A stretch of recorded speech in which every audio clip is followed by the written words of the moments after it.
Class 10th आपदा प्रबंधन का इकाई 6 है आपदा और सह अस्तित्व। तो इसके क्वेश्चंस हल करते हैं।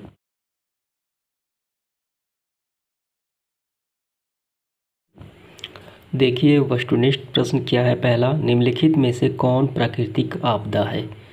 तो प्राकृतिक आपदा कौन सा है, ये भूकंप प्राकृतिक आपदा है, यानी ऑप्शन नंबर सी सही हो जाएगा। आग लगना, बम विस्फोट, रासायनिक दुर्घटनाएं, ये सारे मानवकृत आपदाएं आती हैं। इसके बाद है दूसरा, भूकंप संभावित जो क्षेत्र है, भवनों की आकृति कैसी होनी चाहिए। तो वहाँ पे भवनों की आकृति आयताकार होनी चाहिए। इसके बाद देखिए तीसरा, भूस्खलन वाले क्षेत्र में ढलान पर मकानों का निर्माण क्या है। तो भूस्खलन वाले क्षेत्रों पे मकान का निर्माण क्या है, उचित है कि अनुचित है। ये अनुचित है। भूस्खलन का मतलब होता है ज़मीन का नीचे धंस जाना, वो कहलाता है भूस्खलन। ठीक है, तो वहाँ पे मकान नहीं बनाने चाहिए, काफ़ी खतरनाक हो जाते हैं।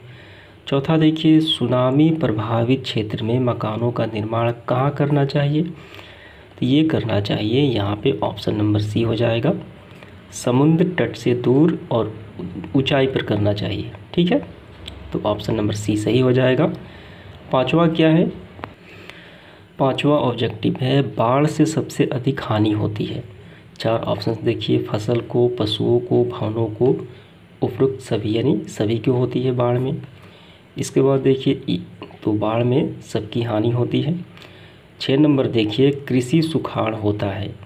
कृषि सुखाड़ का मतलब होता है जब खेती को आवश्यकता से अधिक, यानी जब कृषि सुखाड़ का क्या मतलब है, कृषि सुखाड़ का मतलब है जब किसी भी खेती के लिए जब पानी की कमी हो जाए, ठीक है, तो वो कहलाता है कृषि सुखाड़।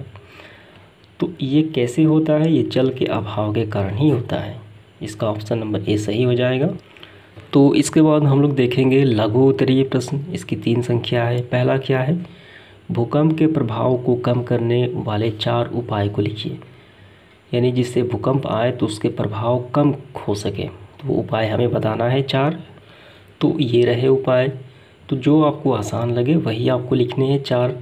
तो पहले आपको ये लिखना है, भवनों को आयताकार होना चाहिए और नक्शा साधारण होना चाहिए। अगर भूकंप आए तो ये मकान पे कम इसका प्रभाव पड़े। इसके बाद देखिए दूसरा, लंबी दीवारों को सहारा देने के लिए ईंट, पत्थर या कंक्रीट के कॉलम होने चाहिए। ठीक है, इससे क्या हो जाएगा, भूकंप को कम, इसका भूकंप का प्रभाव कम हो जाएगा। आप ये लिख लीजिए, नींव को मजबूत और भूकंप अवरोधी होनी चाहिए। इसके बाद देखिए, निर्माण से पूर्व स्थान जो होता है, स्थान विशेष की मिट्टी का वैज्ञानिक अध्ययन होना चाहिए कि वहाँ की मिट्टी किस प्रकार की है। ठीक है, यानी तदनुसार नींव और निर्माण करना चाहिए। अगर ऐसे स्थान पे हम मकान बनाएं जहाँ पे भूस्खलन होता है तो वहाँ पे मकान नहीं बनाने चाहिए। ठीक है, इसके बाद आप ये भी लिख सकते हैं, लोहा, कंक्रीट, बालू से उत्पन्न भार तथा भवन की रचना में इनका समुचित अनुपात एवं तकनीक दृष्टिकोण से सुरक्षित संरचना का निर्माण होना चाहिए। यानी लोहा, कंक्रीट, सीमेंट, बालू किस तरीके से और किस अनुपात में लगाया जाए। ठीक है, उचित इंजीनियर से ये देख रेख पे ये मकान का निर्माण करना चाहिए। ठीक है, तो सिर्फ 4 ही हमें लिखना है। इसके बाद देखिए दूसरा प्रश्न काफ़ी आसान है, सुनामी संभावित क्षेत्रों में गृह निर्माण यानी घर का निर्माण पर अपना विचार प्रकट कीजिए। तो इसका आंसर हम इस प्रकार कर सकते हैं,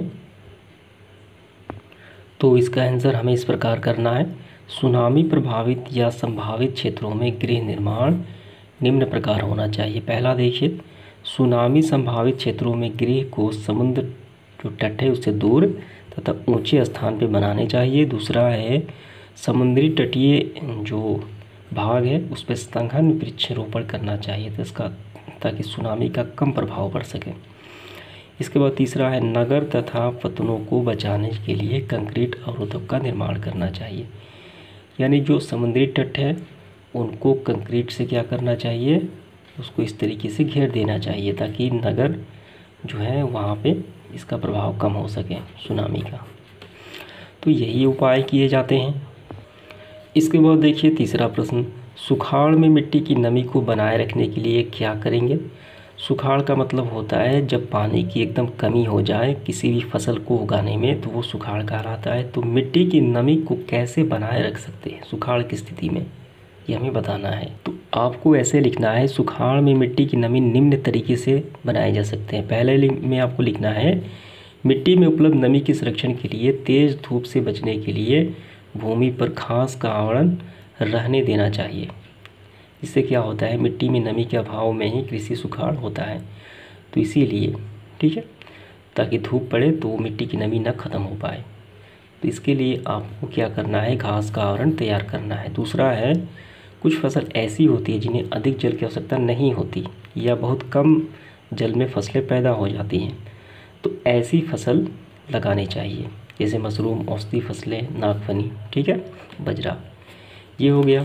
अब इसके बाद देखिए तीसरा लिखना है, सिंचाई को विकसित कर सूखा से बचाया जा सकता है, जैसे में कि बारिश का जल को स्टोर करके।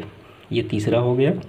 और चौथा लिखना है आपको, सुखाड़ के प्रभाव को कम करने के लिए वैकल्पिक अर्थव्यवस्था के रूप में दुग्ध उद्योग को विकसित किया जाना चाहिए, यानी कृषि के विकल्प के तौर पे कृषि से अन्य दूध उत्पादन को विकसित किया जाना चाहिए।